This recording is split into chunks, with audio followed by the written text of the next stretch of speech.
Hello everyone, welcome back to my channel. दोस्तों, हम पढ़ रहे हैं एनसीईआरटी बुक्स की सीरीज़, जिसमें हमारी बुक है एनसीईआरटी साइंस की क्लास 9th। और इसमें हम पढ़ रहे हैं चैप्टर नंबर 8, जिसका नाम है force and law of motion, है ना।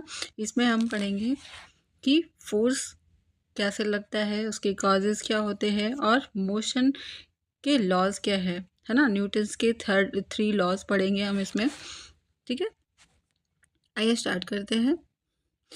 प्रीवियस चैप्टर में हमने पढ़ा था कि जो मोशन होता है किसी ऑब्जेक्ट का, है ना, वो यूनिफॉर्म होता है, नॉन यूनिफॉर्म होता है, स्ट्रेट लाइन मोशन होता है ना, सर्कुलर मोशन होता है, ऑसिलेटरी भी हो सकता है ना। और हमें अब तक इसका कॉज पता नहीं चला कि मोशन का कारण क्या होता है ना, कि कोई भी ऑब्जेक्ट क्यों स्पीड में आ जाती है ना, क्यों मोशन करती है, उसका ऑब्जेक्ट का स्पीड क्यों चेंज होता है विद द टाइम। ठीक है, तो जितने भी मोशंस होते हैं, क्या उनका रीज़न क्या है ना। ऐसी कौन सी चीज़ें हैं जिसकी रिक्वायरमेंट होती है मोशन के लिए। ठीक है, तो इस चैप्टर में हम सब इन सारे क्वेश्चंस का आंसर देखेंगे। ठीक है,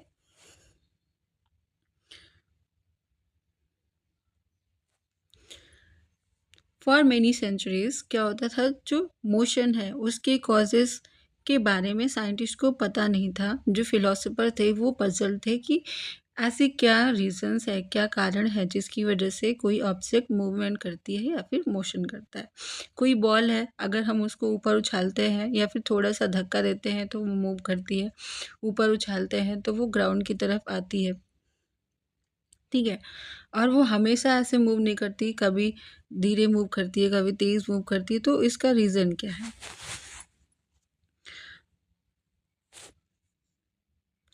तो इसके बारे में गैलीलियो और आइजैक न्यूटन ने कुछ चीज़ें डेवलप करी, जिससे हम मोशन को अंडरस्टैंड कर सकते हैं अच्छे तरीके से। ठीक है, देखो, जैसे हमारे एवरीडे लाइफ में क्या होता है, वी ऑब्जर्व दैट कुछ एफर्ट, है ना, रिक्वायर्ड होते हैं हमारी चीज़ों को मूव करने के लिए। जैसे हमने अपनी बुक को एक जगह पे रख दिया, तो हमें उसको दूसरी जगह पे खिसकाने के लिए थोड़ा अपने फिजिकल वर्क करना पड़ता है ना। मसल्स को यूज़ करके थोड़ा फोर्स लगा के उसको एक जगह से दूसरी जगह मूव कराना पड़ता है ना। जैसे हम क्रिकेट खेलते हैं, तो बॉल को हिट करने के लिए हमें बैट से जब बॉल को हिट करते हैं तो हम उस पर एक फोर्स लगाते हैं, है ना, एक पुश लगाते हैं।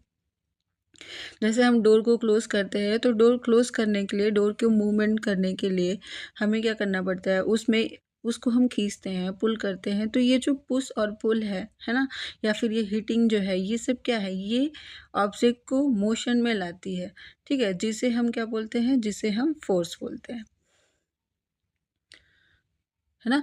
क्योंकि ये ऑब्जेक्ट तभी मूव करते हैं जब हम उन पे ये इस टाइप के पुल या फिर पुश या फिर हिट जैसे एक्ट करते हैं, जिसे हम फोर्स कहते हैं, है ना।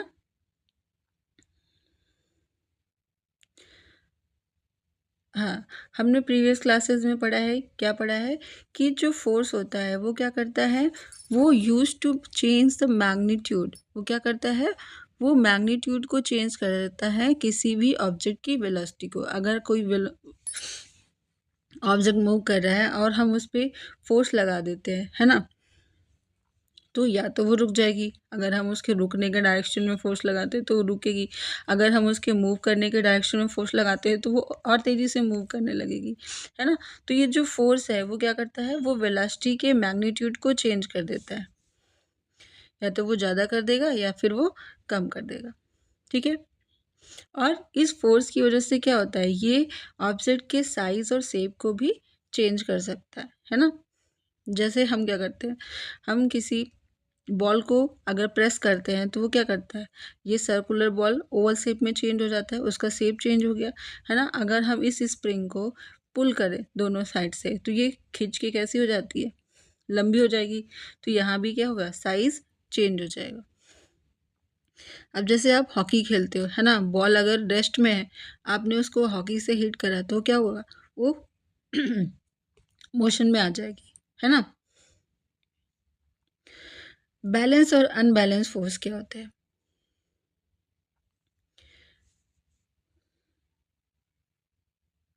देखो यहाँ पे फिगर दिया हुआ है ये, ठीक है। हमारे पास एक फिगर है जिसमें एक वुडन ब्लॉक रखा हुआ है जिससे जिससे स्ट्रिंग जुड़ी हुई है एक्स एंड वाई, है ना। अब अगर हम इसको एक्स के डायरेक्शन में खींचते हैं तो ये ब्लॉक किधर शिफ्ट होगा, राइट साइड में एक्स के डायरेक्शन में। अगर हम स्ट्रिंग वाई की तरफ प्रेशर लगा के वाई की ओर खींचते हैं तो ये ब्लॉक मूव करेगा वाई के डायरेक्शन में, है ना। लेकिन अगर हम दोनों साइड से फोर्स लगाते हैं, एक्स की साइड से भी और वाई की साइड से भी इक्वल फोर्स लगाते हैं, तो ये ब्लॉक अपनी पोजीशन पे फिक्स रहेगा, ये मूवमेंट नहीं करेगा, है ना। कंडीशन क्या होनी चाहिए, दोनों साइड जो एक्स और वाई पे अप्लाई हो रहा है फोर्स वो सेम होना चाहिए, है ना। दोनों के मैग्नीट्यूड सेम होना चाहिए, तो क्या होगा, वो ब्लॉक वहीं पे बना रहेगा, मूव नहीं करेगा। लेकिन अगर क्या होता है, हम वाई की तरफ ज़्यादा फोर्स लगा दें, है ना, एक्स की तरफ कम फोर्स लगाएं, तो जो ब्लॉक होगा किधर शिफ्ट हो जाएगा, ये शिफ्ट हो जाएगा वाई की ओर, है ना। तो इसको हम क्या बोलेंगे, अनबैलेंस फोर्स। तो जितने भी मोशन होते हैं वो किसकी वजह से होंगे, अनबैलेंस फोर्स की वजह से, है ना।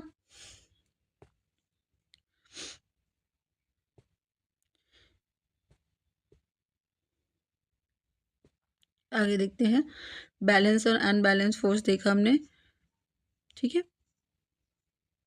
What happens when we ride bicycle, जब हम बाइसिकल चलाते हैं, साइकिल चलाते हैं, तो क्या होगा, अगर हम पैडल मारना स्टॉप कर दें, है ना, उसमें पैडल्स होते हैं साइकिल में, अगर हम उनको चलाना छोड़ दें तो क्या होगा, जो साइकिल है वो क्या हो जाएगी, धीरे हो जाएगी और धीरे धीरे वो क्या हो जाएगी, रुक जाएगी, ठीक है।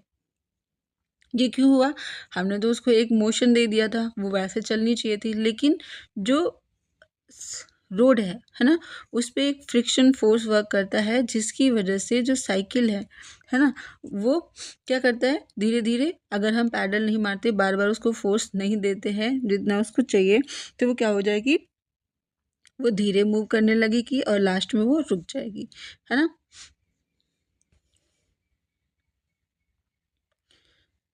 तो हमें साइकिल के मूवमेंट को मेंटेन रखने के लिए, मोशन को क्या करना चाहिए, हमें बार बार उसको क्या करना पड़ेगा, पैडलिंग करती रहनी पड़ेगी, ठीक है।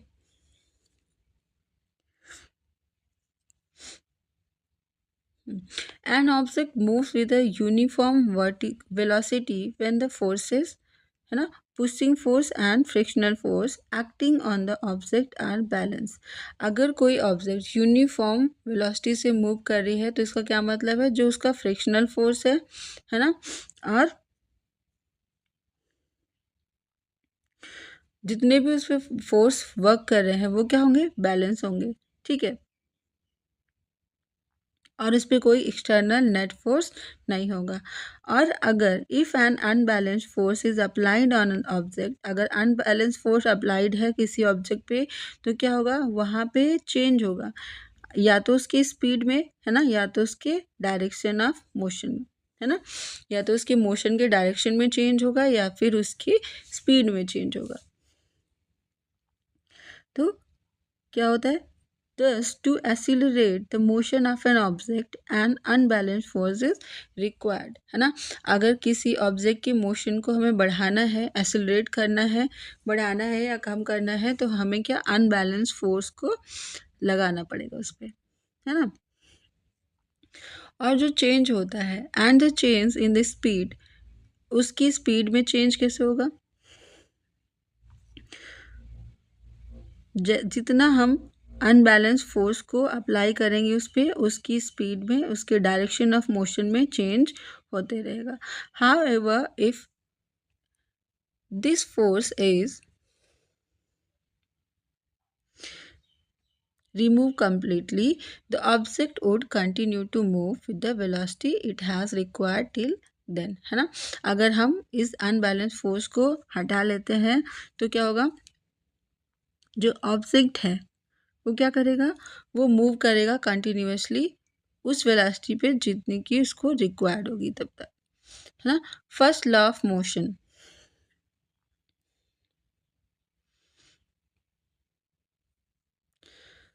आइए देखते हैं फर्स्ट लॉ ऑफ मोशन क्या है।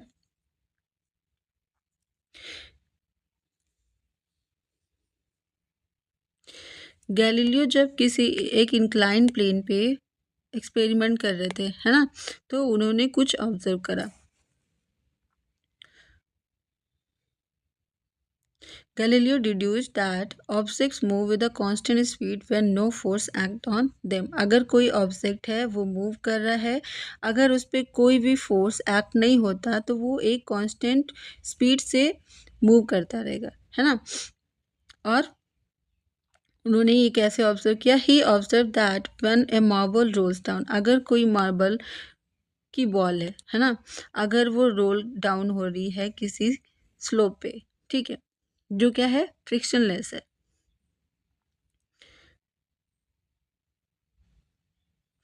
अच्छा, जो अगर रोल डाउन कर रही है तो क्या होगा, इसकी स्पीड बढ़ती जाएगी, है ना। अगर हम नीचे से मार्बल को ऊपर फेंक रहे हैं या फिर उसको इस प्लेन के सहारे ऊपर पुश कर रहे हैं तो वो एक उसकी स्पीड जैसे जैसे वो ऊपर जाएगा उसकी स्पीड क्या होती जाएगी, कम होती जाएगी, ठीक है। और गैलीलियो ने क्या कहा, जैसे फिगर 5A में और फिगर 5B में, है ना। अब ये 5C वाला देखते हैं, इसमें क्या है, 8.5C क्या शो कर रहा है कि जो मार्बल है ना, shows a marble resting on an ideal frictionless plane। Marble क्या कर रहा है, फ्रिक्शनलेस प्लेन पे यहाँ पे रेस्ट कर रहा है ना, स्लोप पे।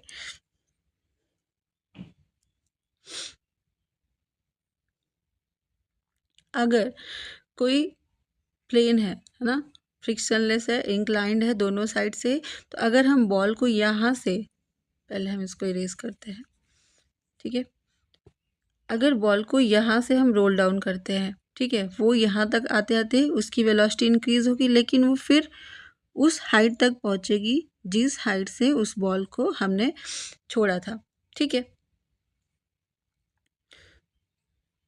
अगर ये स्लोप नहीं है, अगर ये सीधा है, तो ये बॉल कैसे जाएगी, यहाँ आएगी, उसकी कुछ वेलोसिटी होगी, वो अपनी वेलोसिटी को कंटिन्यू करते जाएगी। अगर इस प्लेन पे, है ना, जो कि क्या है, प्लेन सरफेस है, स्लोप नहीं है, जीरो प्लेन है, जीरो इंक्लाइंड है, तो इस पे क्या होगा, कोई फोर्स नहीं लग रहा है, तो ये कंटिन्यूसली एंडलेसली चले जाएगी, है ना, बॉल। लेकिन ऐसा प्रैक्टिकली पॉसिबल नहीं है, क्योंकि प्रैक्टिकली कुछ ना कुछ फोर्स, कुछ ना कुछ फ्रिक्शन लगते रहता है, जिसकी वजह से बॉल क्या होगी, थोड़ी देर बाद रेस्ट में आ जाएगी, है ना। थ्योरी के अकॉर्डिंग तो ये ठीक है ना। प्रैक्टिकली हम ऐसा इन्वायरमेंट क्रिएट नहीं कर सकते जहाँ पे बिल्कुल भी फ्रिक्शन ना हो, ठीक है।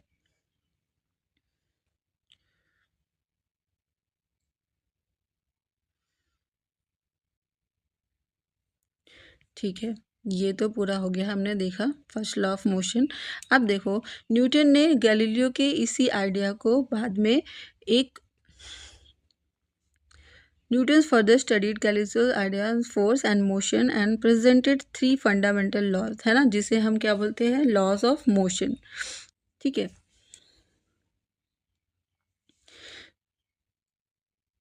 जिसे हम न्यूटन के लॉज ऑफ मोशन कहते हैं, जिनमें से पहला लॉ क्या है, जो इस तरीके से है कि अगर कोई an object remains in a state of rest or of uniform motion, या तो वो रेस्ट में रहेगा या तो फिर यूनिफॉर्म मोशन करेगा इन अ स्ट्रेट लाइन, जब तक कि क्या हो, unless compelled to change that state by an applied force. हम उसकी स्टेट को तभी चेंज कर सकते हैं जब हम उस पर कोई फोर्स अप्लाई कर रहे हो, है ना। नहीं तो अगर कोई ऑब्जेक्ट मूव कर रही है तो मूवमेंट में रहेगी, अगर रेस्ट में है तो रेस्ट में रहेगी। हम उसके पोजीशन को तभी चेंज कर सकते हैं जबकि हम उस पर कोई एक्सटर्नल फोर्स या फिर कोई फोर्स अप्लाई कर रहे हो, ठीक है। इन अदर वर्ड्स, जितने भी ऑब्जेक्ट हैं, all object resist a change in their state of motion. वो क्या करते हैं, अपने मोशन के स्टेट को बनाए रखते हैं, है ना, वो अपने स्टेट को चेंज होने के लिए विरोध करते हैं। In a quantitative way, the tendency of, दिख नहीं रहा, the tendency of undisturbed object to stay at rest or to keep moving with the same velocity is called inertia. हम इस टेंडेंसी को क्या बोलते हैं? इनर्सिया बोलते हैं. अगर कोई ऑब्जेक्ट रेस्ट में है तो वो रेस्ट में रहना चाहती है, अगर वो मूवमेंट में है, मूव कर रही है, तो वो मूव करते रहना चाहती है जब तक कि हम उस पर कोई एक्सटर्नल फोर्स ना अप्लाई करें. ये जो इनका नेचर है ना, अपनी पोजीशन को बनाए रखना, अपने स्टेट ऑफ मोशन को बनाए रखना, उसको हम बोलते हैं इनर्सिया. ठीक है, इसलिए हम फर्स्ट लॉ को क्या बोलते हैं? लॉ ऑफ इनर्सिया, है ना. कोई ऑब्जेक्ट रेस्ट में है तो रेस्ट में रहना चाहती है, मूवमेंट में है तो मूवमेंट करते रहना चाहती है जब तक कि हम उस पर कोई वाह्य बल न लगाएं, मतलब एक्सटर्नल फोर्स अप्लाई ना करें. ठीक है,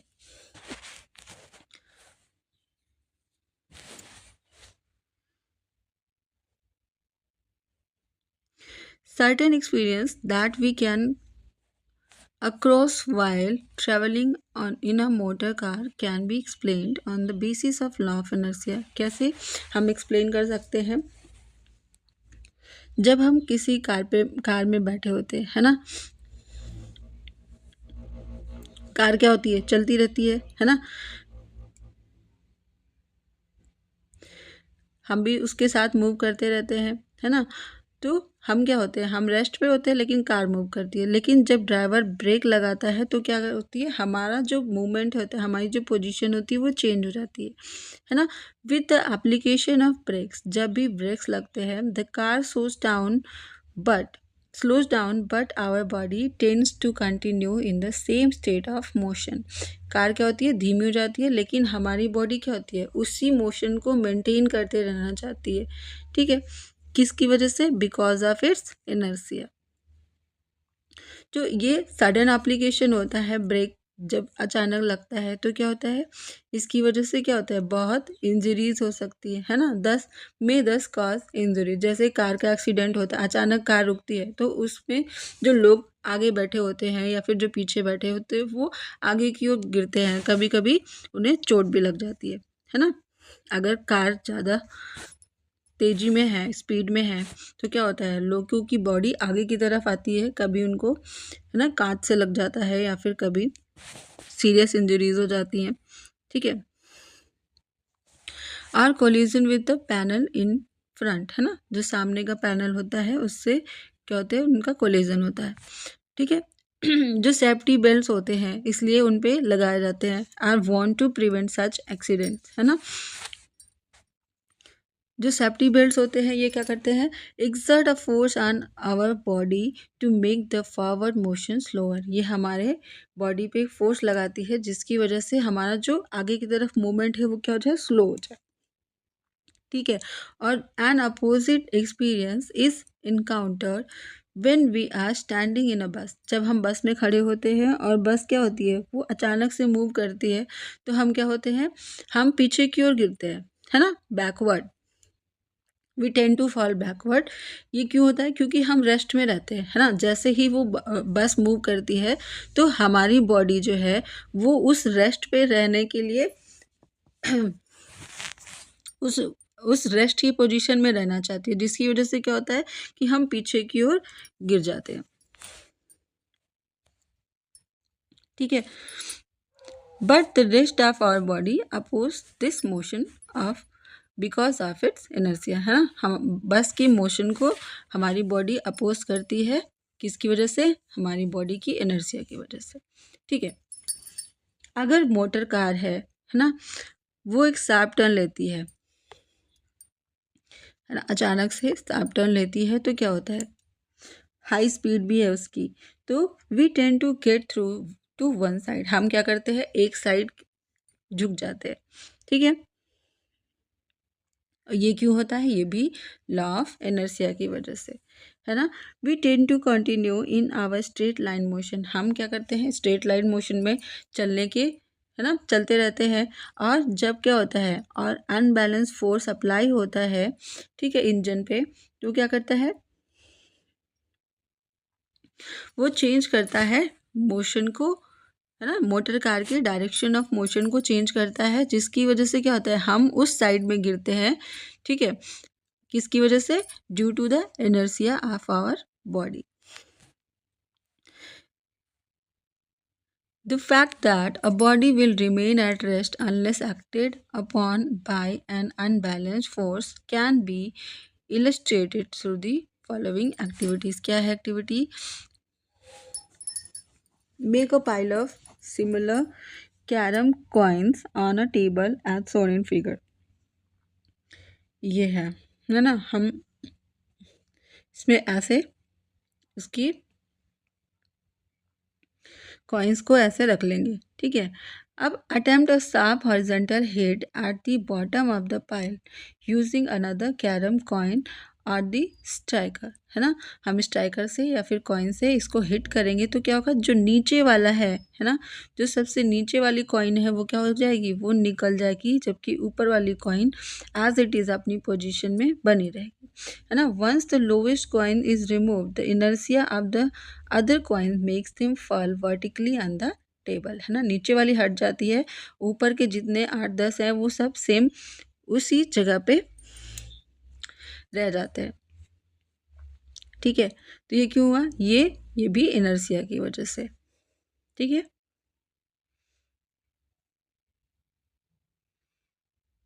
अब जैसे देखो ये वाला आपने बहुत देखा होगा यूट्यूब पे. है ना,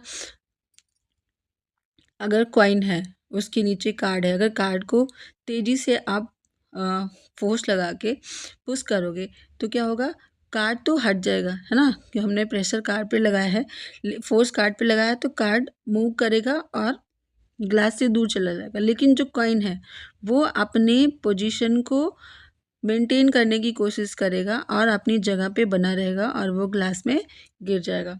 ठीक है. ये भी किसकी वजह से है, ये भी इनर्शिया की वजह से. ठीक है. ओके. अब इनर्शिया एंड मास क्या होते हैं, इनर्शिया क्या है, मास क्या है, देखते हैं. हमने देखा अभी जितने सारे एग्जांपल्स देखे उसमें देखा हमने क्या, इनर्शिया को. है ना, वो क्या कर रहे हैं, there is a resistance offered by an object to change it state of motion. है ना, मोशन के स्टेट में चेंज होने से जो रेजिस्टेंस हो रहा है उसको हम क्या बोलते हैं, वो है इनर्शिया. है ना, अगर वो रेस्ट में है तो रेस्ट में रहना चाहती है, अगर वो मूव कर रही है, मूवमेंट कर रही है तो वो मूव करते रहना चाहती है. तो ये जो प्रॉपर्टी है किसी ऑब्जेक्ट की, इसको हम बोलते हैं उस ऑब्जेक्ट की इनर्शिया. ठीक है. क्या सभी ऑब्जेक्ट के पास इनर्शिया होता है, सेम इनर्शिया होता है? नहीं. We know that it is easier to push an empty box than a box full of books. है ना, कोई खाली बॉक्स है और उसी बॉक्स में ढेर सारी बुक्स भर दो तो दोनों को अपनी पोजीशन से मूव कराने में हमें क्या डिफरेंट फोर्सेस लगाने पड़ते हैं. है ना, अगर हम if we kick football it flies away, अगर हम फुटबॉल को किक करते हैं तो वो दूर जाता है ना, लेकिन अगर हम स्टोन को किक करते हैं, सेम साइज़ का स्टोन जितनी की फुटबॉल है, तो क्या होगा, हमें ज़्यादा फोर्स लगाना पड़ेगा. है ना,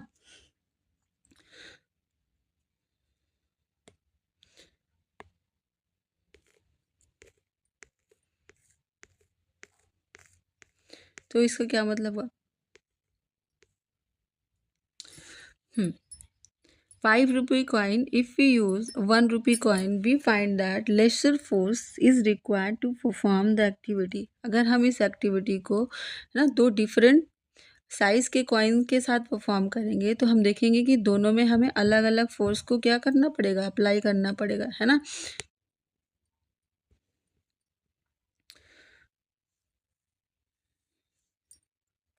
a force that is just enough to cause a small cart to pick up a large velocity will produce a negligible change in the motion of a train. है ना, ऐसा फोर्स अगर हम इक्वल अमाउंट में force लगाते हैं किसी card पे, है ना, और किसी ट्रेन पे, तो क्या होगा, कार्ड तो चल पड़ेगा. है ना, ट्रेन पे कोई असर नहीं पड़ेगा, वो निग्लिजिबल होगा. तो ये किसकी वजह से है, ये जो कार्ड है वो ट्रेन के कंपैरिजन में बहुत छोटा है और उसकी जो मूवमेंट की टेंडेंसी है बहुत कम है. अकॉर्डिंगली अगर हम कहें कि जो ट्रेन है उसके पास ज़्यादा इनर्शिया है देन द कार्ट, है ना। क्लियरली जो हैवियर ऑब्जेक्ट होते हैं या फिर मोर मैसिव होते हैं ऑब्जेक्ट, जो बहुत बड़े ऑब्जेक्ट होते हैं, वो क्या करते हैं, उनमें लार्जर इनर्शिया होता है।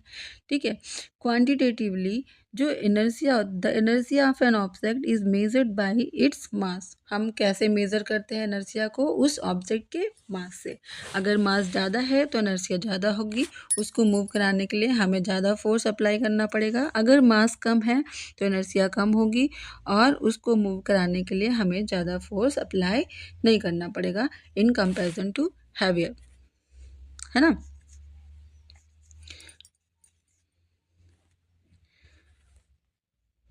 ठीक है, inertia is the natural tendency of an object to resist change in its state of motion और ऑफ रेस्ट, है ना। The mass of an object is a measure of inertia. हम किसी ऑब्जेक्ट की इनर्शिया को कैसे मेजर करते हैं, उसके मास से। ठीक है, ये तो हो गया हमारा फर्स्ट लॉ ऑफ मोशन। ठीक है, इस वीडियो में यहीं तक। अगले वीडियो में मिलेंगे सेकेंड लॉ ऑफ मोशन के साथ। आपको वीडियो कैसा लगा कमेंट सेक्शन में बताइएगा। Thank you very much for discussion.